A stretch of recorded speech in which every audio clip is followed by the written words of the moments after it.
This is a short tutorial on how to form a new team in a Carrot Challenge using an Android. So go ahead and start the Android app, and you're going to want to swipe over to your Wellness tab. In this case, it's the UAW Wellness tab. And then tap on the reward tile for the challenge. And you can read more details about the challenge, the rules, when it starts, how many people are going to be participating, and what types of teams, and the duration. You have three choices once you tap the join button. You can join a random team, you can join an existing team, or you can join a new team. If you join a new team, you're going to be asked to come up with your own team name. So as a team leader of your team, you're going to want to put your team name in here.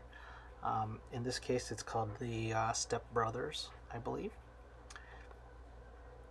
And once this forms a team, it'll form a team code.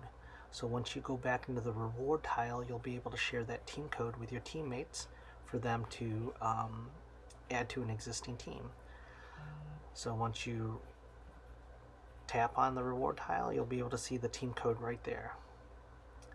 If you have any questions, please send us an email at support@carrotwellness.com.